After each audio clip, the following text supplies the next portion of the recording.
One day, some people from the Sodal Museum found some very old bones in the mountains. After long hours of digging, they managed to uncover an entire dinosaur skeleton. It was to be transported to the museum on the other side of the island. The ground was not suitable for any lorry, so the skeleton was broken up and transported by rail. The trucks were very heavy. The next day, the Thin Controller had all his engines gathered at the shed for a special announcement. "The paleontologists have loaded the dinosaur skeleton into some trucks," he began. "They need to be taken to the station soon for a photograph of the skeleton fully assembled. The trucks are very heavy, so I'll need 2 engines to bring the train down. They must be very careful." Rheneas was intrigued. He was due to go to the work soon and wanted to do something exciting before he went, but Sir Handel was getting overexcited. "I'll do it, sir," he said eagerly. The Thin Controller pondered. "I don't know, Sir Handel. I've had a bit of trouble with you and being careful in the past." Sir Handel was cross, but Rheneas was determined to do the job. "Can I try, sir?" he asked. "Of course, Rheneas. I know you are a very careful and capable engine," replied the Thin Controller. "However, Sir Handel, you are ready to go, so you can help Rheneas pull the train." Sir Handel's spirits were lifted. "But just to make sure you are both capable of hauling a delicate load, I'd like you to take some trucks up to the middle station. Do it gently, please." And with that, the 2 engines set off for the shunting yard. Mr. Percival turned to Skarloey. "As for you, Skarloey, there is some timber at the wharf that needs to go up to the quarry. Can you please take it?" "Yes, sir," replied Skarloey. Rheneas and Sir Handel were both very excited to be pulling a dinosaur, but Rheneas knew he had to be careful. So he very gently backed onto his trucks and was ready to go. But Sir Handel was so conceited that he forgot to be careful. The Thin Controller soon arrived. He was very cross. "With care like that, there is no chance you will be pulling the dinosaur," he scolded. Sir Handel was quite embarrassed. "Now I'm going to have to find another engine to take this train and help Rheneas pull the dinosaur while you clean up this mess." Sir Handel was furious. Then Rheneas chimed in. "I think I can take this train on my own, sir," he suggested.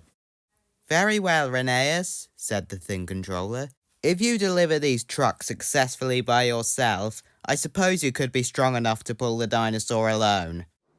Rheneas was pleased. Just then, Skarloey drew up beside him. "Do you think you'll be able to do it, Rheneas?" he asked. "Of course," replied Rheneas. "And I'd like to do something exciting before I go to the works." "If you say so."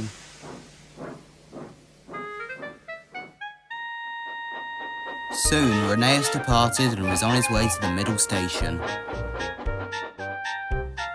Rheneas had pulled heavy trains uphill, but not for a long time.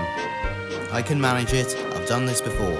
I can manage it, I've done this before," he chanted to himself. Rheneas soon made it to the station. He was very tired. The Thin Controller was on the platform waiting for him.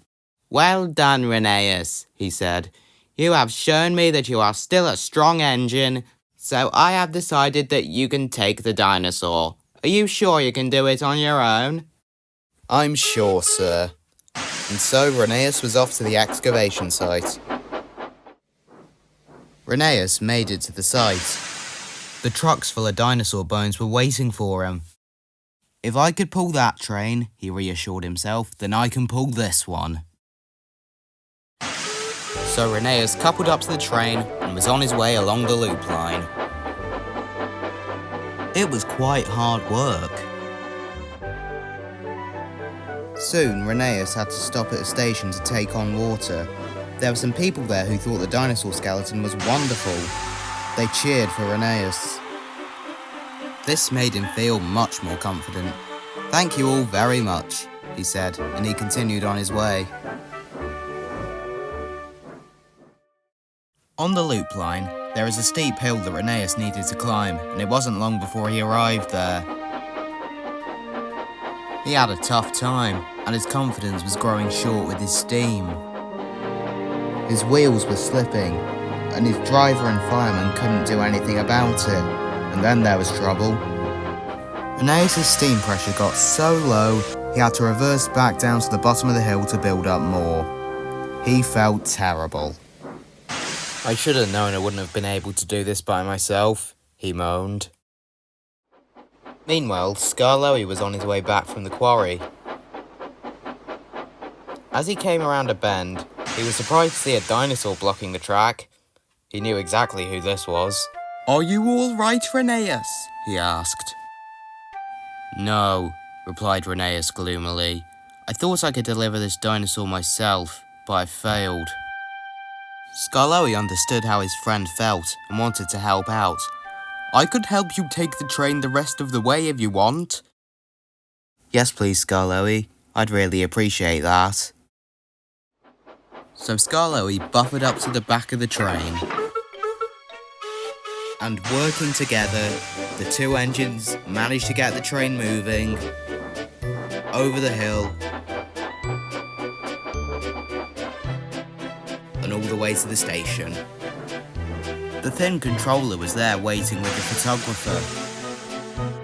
"Well done, Rheneas," he said. "I knew you would be the right engine for a job like this." "I couldn't have done it without Skarloey," Rheneas replied. "The train would have been too heavy otherwise." "Well, you have both proven to me once again that you are really useful engines." And so, the photograph was taken. The two engines were really proud of themselves, and Rheneas went off to the works happy.